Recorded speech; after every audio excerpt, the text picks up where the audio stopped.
Hey folks, welcome back to my channel, or if you're new here, I am Julianne Hoore, the bearded bombshell of the Scottish drag scene.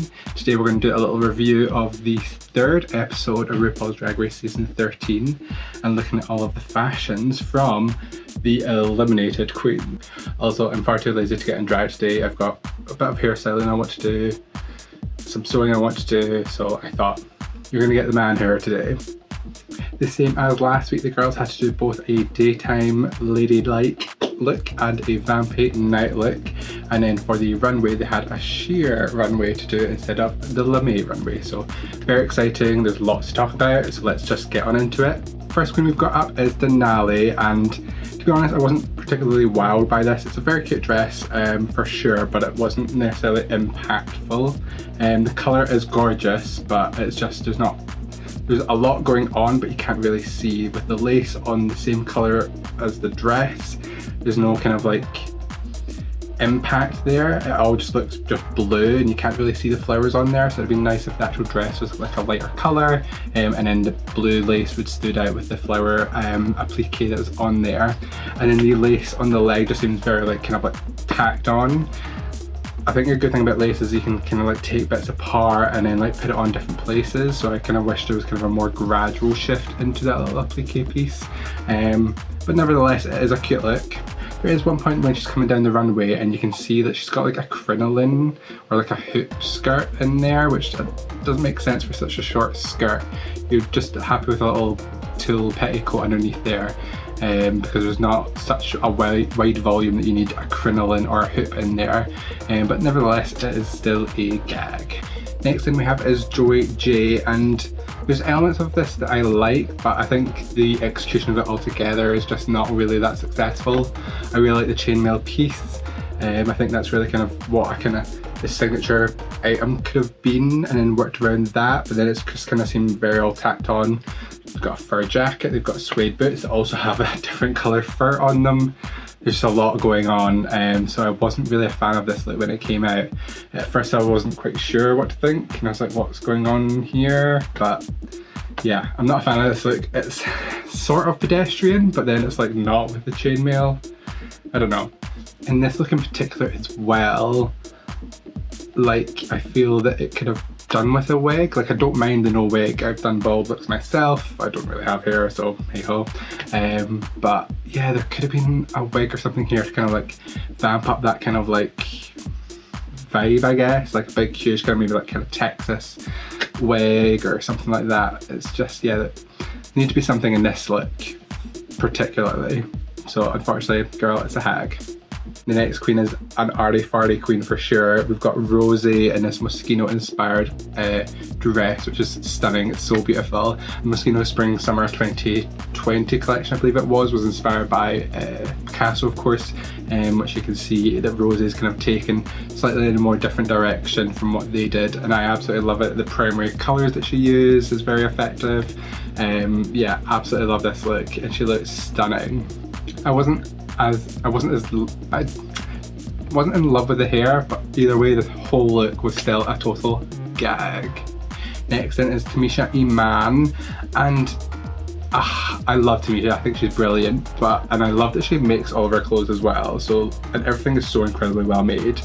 I'm assuming she then made this look as well, but to me it's just a bit on the pedestrian side. You can totally see it in some like kind of a rich woman in Miami on a cruise or something on a boat. Like I can see it, and I can see the expensiveness of it, but it still looks as if she could get it off a rack somewhere. You know, it's not particularly special to me here, so unfortunately I do have to give it a hag, but I do love Tamisha.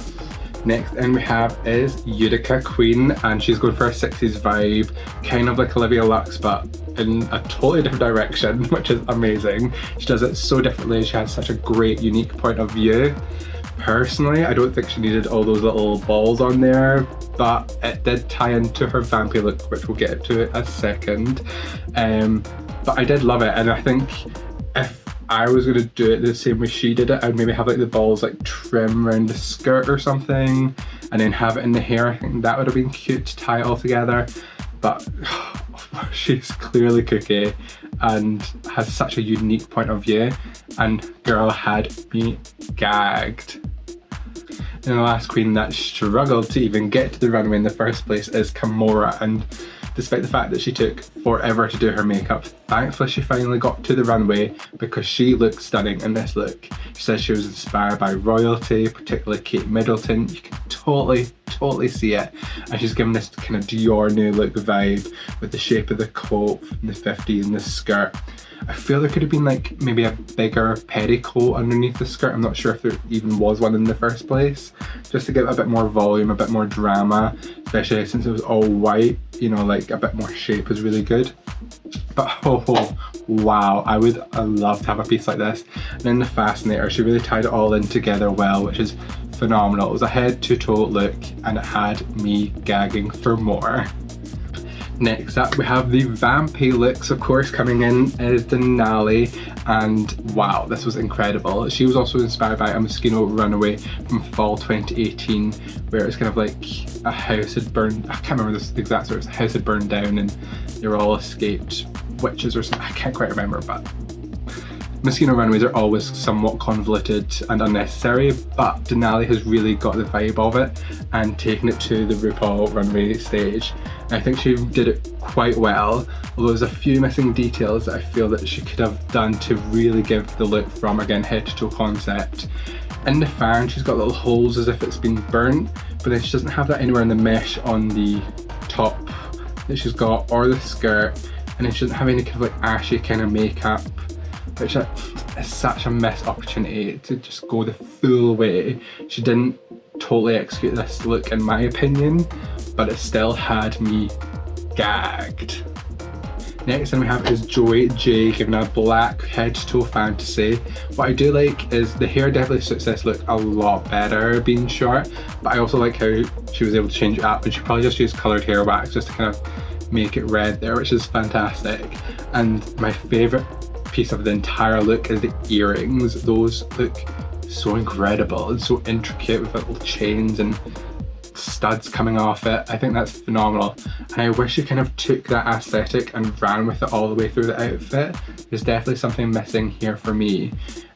She's kind of continued it with the chains on the bust, but it's kind of just lost it all at the bottom, so it's definitely far superior to her original look, so I will still give it a gag.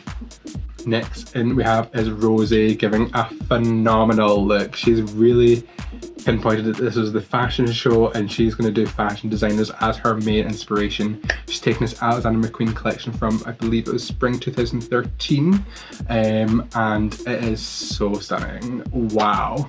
And I love how she took the theme and took elements of it. So she took like the mesh of the top, she took obviously the hat as inspiration, but then really kind of went in her own direction with the rest of the body, so it looks so beautifully stoned and glistens in a particularly beautiful way, because she has little jewels like dangling off of her as well, so she really well thought that through. Of course she still has like a big huge skirt, but it's exposed and it's sexy, so you can see through to the bodysuit and her long legs.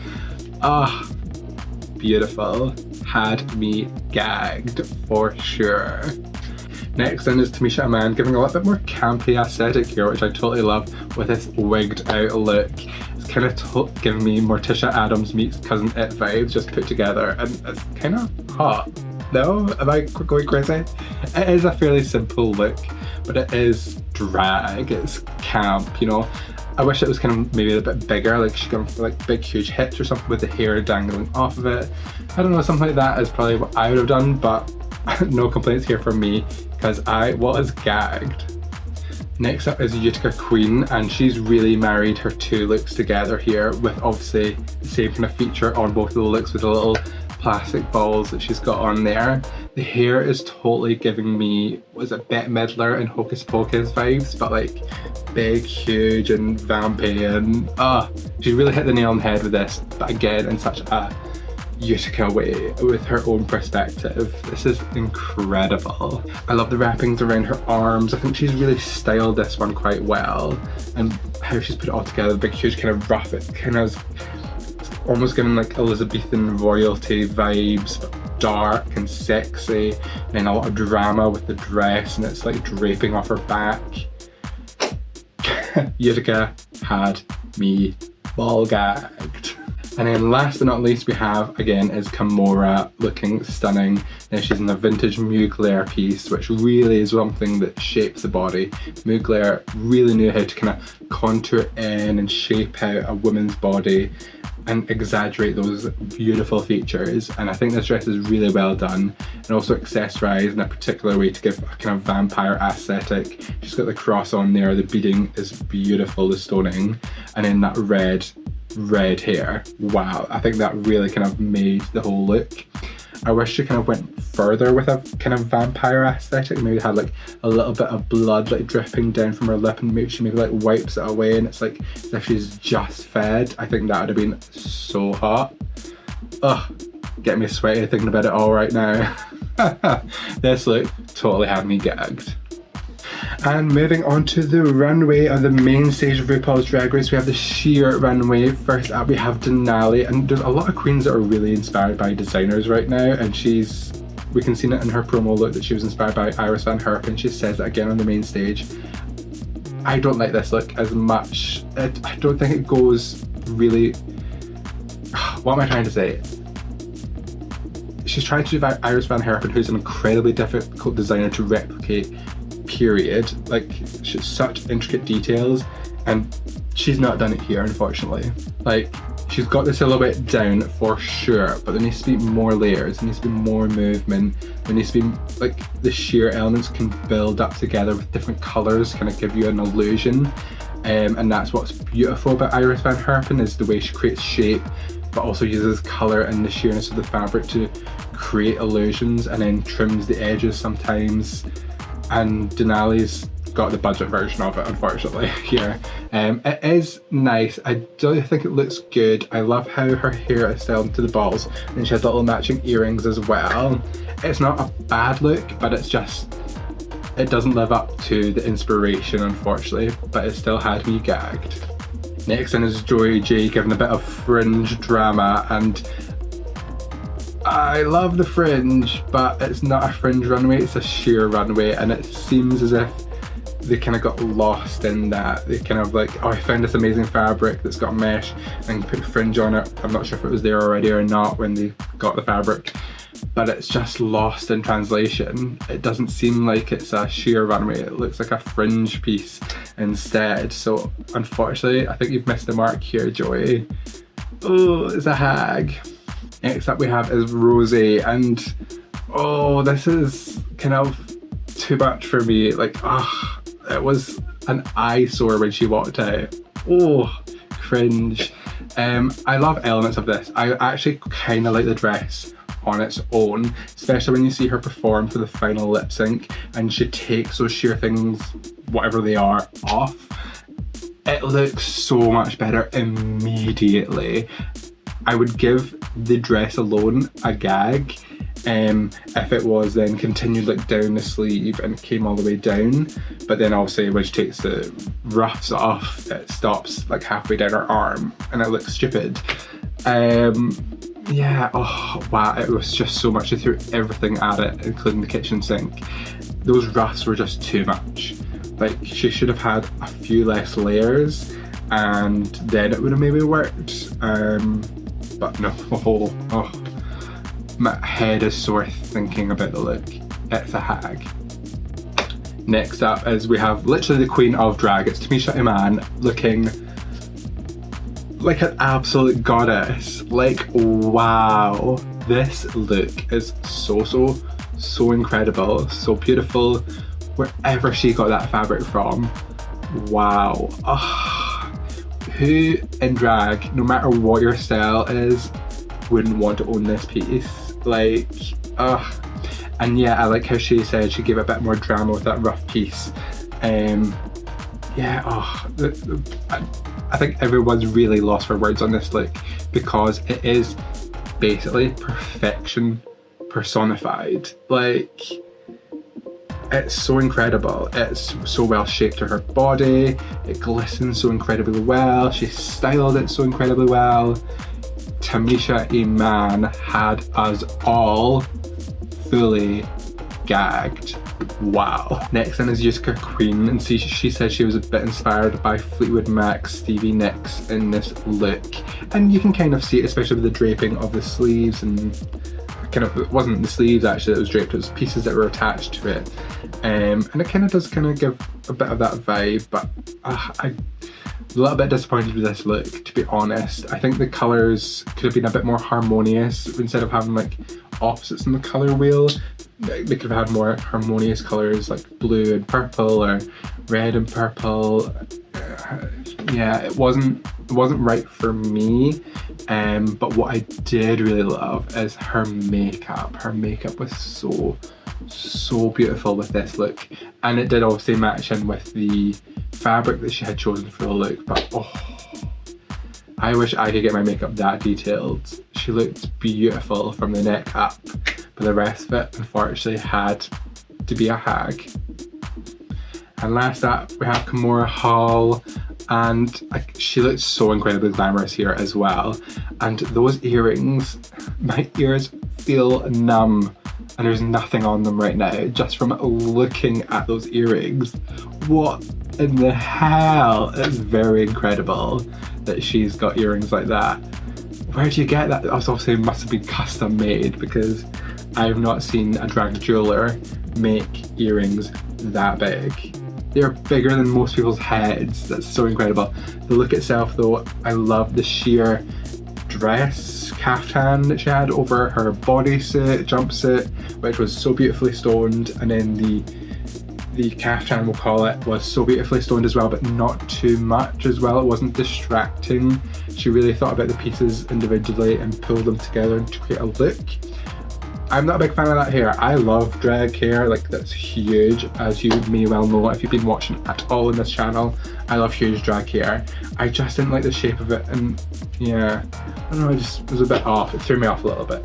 But it is nice to see something different than, say, a Marcel style wig on the runway. So she had me gagged. And that is it for the eliminated queens on RuPaul's Drag Race Season 13, Episode 3. What a phenomenal performance as well. I thought that was so stunning, and I actually really liked Rosé's performance. Like, I'm going to give that a little shout out because I thought that was really beautiful and could have kind of almost worked for the actual runway of the episode as well, the sheer elements. So very cute, amazing performance. I was like jaw agape watching that performance, and I have to give that a gag in itself. I thought it was phenomenal. I'm very excited to see all the queens come together in next week's episode and see how the dynamics of the eliminated queens versus the winner's circle comes together. It's going to be interesting, and I can't wait to see more fashions with you guys. My Gaggiest Gag for the daytime looks has to be Rosé. That art Picasso cubist look was stunning. And for the vampy looks, because it was more of a, I'm stuck between Utica and Rosé. I think it has to be a tie between the two because they really thought about the looks head to toe. And then for the sheer runway, who else could it be other than the gorgeous, the stunning, the icon that is Tamisha Iman. Wow, that was, hats off to you, Tamisha, wigs off to you, because that's perfection. Literally. Make me one, please. Let me know in the comments down below who was your Gaggiest Gag, and if you enjoyed this video, make sure to press that like button down below, subscribe, and ring that bell icon so you get notified every time I upload a brand new video. If you want to check out more of me, make sure to do so on all social media at Julianne Hoore, and I'll catch y'all in the next one. Bye folks.